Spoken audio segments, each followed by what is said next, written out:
আসসালামু আলাইকুম, সবাই কেমন আছেন? আশা করি সবাই ভালো আছেন।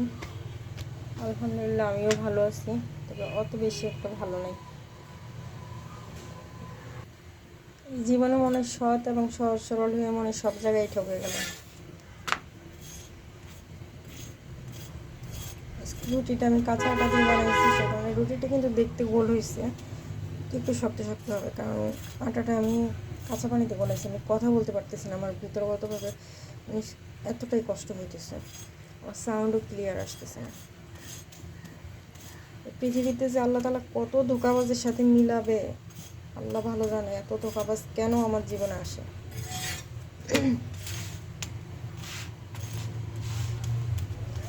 আর বিশেষ করে জানেন, যে মেয়েদের হাজব্যান্ড সহজ সরল থাকে না, ওই মেয়েদের ভোগান্তির শেষ নেই।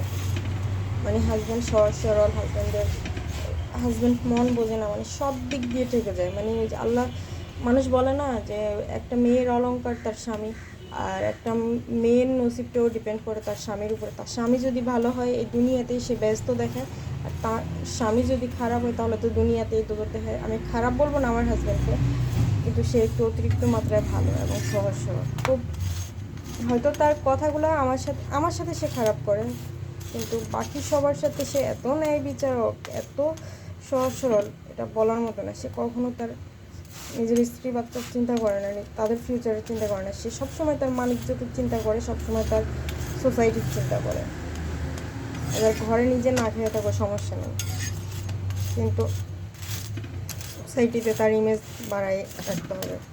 আমি কথা বলতে পারতেছি না, আজকে বয়স দিতে পারতেছি না। এখানে রুটি একটা সাকা হয়ে গেল, আর নাস্তাও আমি অনেক দেরিতে বানাইতেছি, নাস্তা বানানোর মোড়ের মধ্যে নাই আমি। এই রুটিটা এক সাইড বাড়ি গেছে। আল্লাহর কাছে একটাই রিকোয়েস্ট থাকবে, সামনের বছরগুলোতে যাতে জীবনে যাতে আর কখনো কোনো প্রতারক, কোনো ধোঁকাবাজের পাল্লায় না ফেলায়। মানুষের টাকা নিয়ে এইভাবে সিনেমি নিয়ে ফেলা, মানুষের টাকা নিয়ে নিজের টাকা মনে করে কীভাবে মানুষ আত্মসাৎ করে ফেলতে পারে। এই যে আমার ঘরে বাজার নেই, আমাকে কি আমার সোসাইটি আমাকে খাওয়াইতেছে?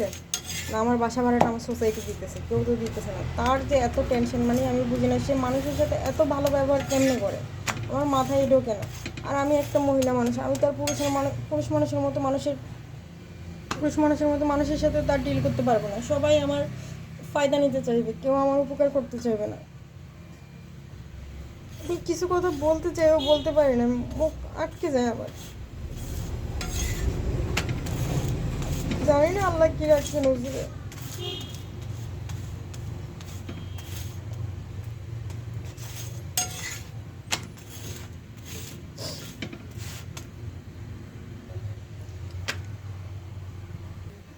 মানুষ বলে না মেহনত করো, মেহনত করো, মেহনত করলে ভাগ্য বদল হয়, এটা একদম মিথ্যা কথা।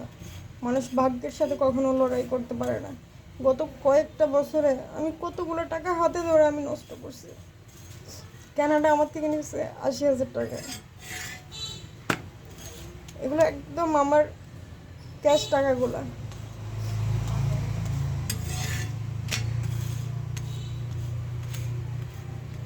আমার লাখ লাখ টাকা মানুষে মাইরে দিল।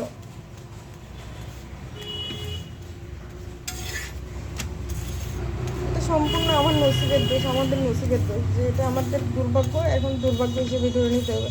মানুষ বলে যে পরিশ্রম করো, মেহনত করো, মেহনত করলে সব, হ্যাঁ পরিশ্রম করলেও আসে, মেহনত করলেও আসে, কিন্তু ভাগ্যের সাথে কারোর জন্য। যদি ভাগ্যই খারাপ না হইতো, আমি বারবার ভাগ্যকে